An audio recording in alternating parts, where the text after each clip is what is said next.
Si narsistik suka hubungan putus sambung. Banyak narsistik menyukai hubungan on-off, berpisah dan sambung kembali berulang-ulang. Hal ini membawa Anda pada roller coaster emosi yang anehnya bisa membuat Anda ketagihan. Tetapi hubungan yang tidak stabil mengarah pada kehidupan yang tidak stabil dan menyebabkan kesusahan bagi sebagian besar orang dewasa yang biasanya menyukai hal-hal stabil supaya mereka dapat bertumbuh dan berkembang. Meskipun demikian, si narsistik dengan sengaja memanipulasi banyak hal untuk menciptakan hubungan yang on-off. Mereka mungkin membuat argumen untuk digunakan sebagai alasan untuk pergi, sengaja melakukan hal-hal dengan cara yang salah, menemukan kesalahan dalam hal-hal kecil, atau bahkan secara acak menuduh Anda melakukan hal-hal seperti berselingkuh, meski tanpa bukti. Dalam hubungan on-off, si narsistik hanya mempertimbangkan kebutuhannya sendiri, bukan kebutuhan Anda. Inilah 6 alasan mengapa mereka menyukai hubungan on-off. 1. Kontrol. Si narsistik ingin mengontrol hubungan mereka. Menghentikan dan memulainya sesuka mereka, memberi mereka kendali penuh. Karena mereka yang menentukan kapan hubungan berakhir dan kapan dimulai. Si narsistik berharap ketika mereka mengakhiri sesuatu, Anda merindukan mereka kembali. Sehingga saat mereka menjentikkan jari, Anda berlari menyambut mereka. Ini membuktikan betapa hebatnya mereka dan menegaskan superioritas mereka dalam hubungan tersebut. 2. Hukuman. Jika si narsistik merasakan bahwa perpisahan menyebabkan Anda tertekan, maka itu adalah alat yang ampuh untuk digunakan sebagai hukuman. Si narsistik menggunakan hukuman untuk mencegah perilaku Anda yang tidak mereka inginkan. Misalnya jika Anda mengunjungi seorang teman tanpa izin, atau jika makan malam mereka tidak segera tersedia di meja saat mereka tiba di rumah. Dengan mengakhiri hubungan karena hal-hal yang sepele, si narsistik akan semakin percaya diri karena mereka yakin mereka dapat kembali kapanpun mereka mau. Dan ini meningkatkan superioritas mereka dalam hubungan. Ketidakstabilan ini membuat Anda seperti berjalan di atas kulit telur, takut melakukan hal yang salah. Dan Anda semakin tidak yakin apalagi hal yang salah, karena bisa jadi ada saja hal sepele yang memicu putusnya hubungan berikutnya. 3. Perselingkuhan. Hubungan on-off sangat cocok untuk si narsistik yang suka berselingkuh. Karena mereka dapat mengklaim bahwa secara teknis mereka tidak berselingkuh jika ketahuan. Rencananya sederhana, mereka mengakhiri hubungan dengan Anda untuk menikmati hubungan dengan orang lain. Kemudian ketika keadaan menjadi buruk, mereka kembali kepada Anda. Hubungan putus nyambung mengaburkan bukti perselingkuhan mereka. 4. Triangulasi. Hubungan on-off juga bagus untuk triangulasi.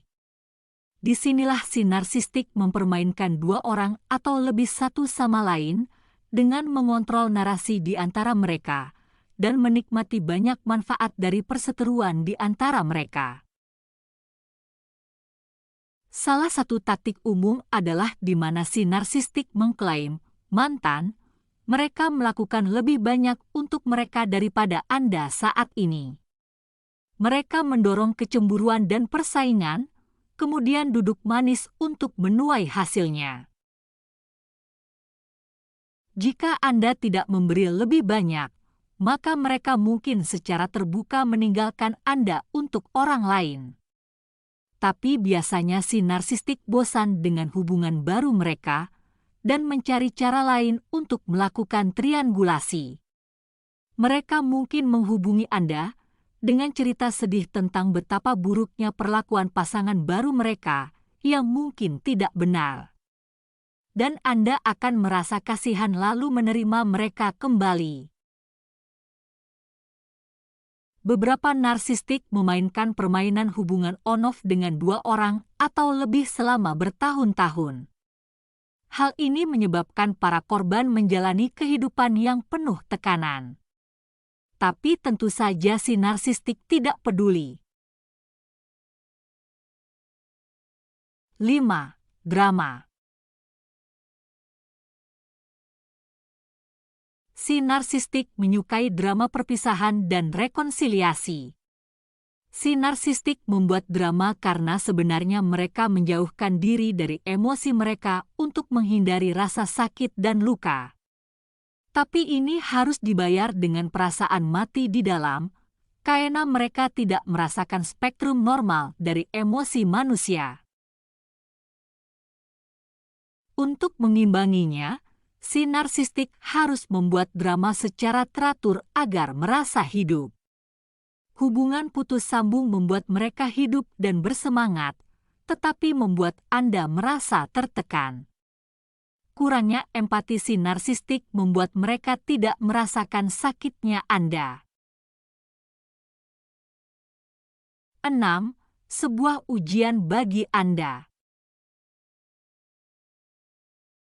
Si narsistik seringkali merasa tidak aman, tapi berfantasi memiliki cinta yang sempurna.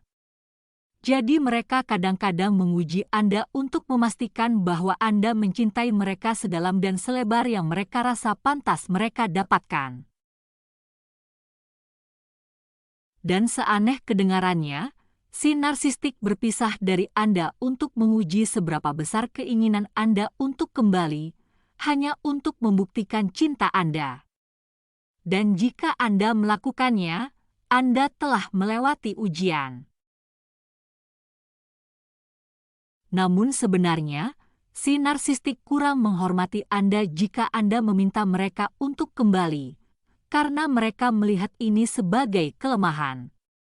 Jika si narsistik mengakhiri hubungan dan Anda meminta mereka untuk kembali, mereka tahu bahwa mereka memiliki kekuasaan atas Anda. Yang biasanya berarti mereka memperlakukan Anda semakin buruk setelah setiap perpisahan. Tetapi jika Anda tidak menginginkannya kembali, maka si narsistik akan marah dan menyerang Anda, karena dalam pikiran mereka membuktikan bahwa Anda tidak pernah mencintai mereka. Periksa hubungan Anda. Jika Anda berada dalam hubungan yang sering putus sambung, mundur selangkah dan lihat mengapa Anda terus putus. Apakah pasangan Anda membuat situasi untuk memberi mereka alasan untuk pisah sambung? Apakah Anda benar-benar layak berada dalam hubungan yang terus-menerus putus asa? Tidak hanya merusak kesehatan mental Anda, tetapi itu juga menunjukkan ada sesuatu yang salah. Hubungan yang sehat mengalami pasang surut. Tapi kedua pihak tidak putus hanya karena suatu masalah. Mereka berbicara, bahkan berdebat, tetapi berusaha untuk menyelesaikan masalah. Dan hubungan seperti inilah yang pantas Anda dapatkan.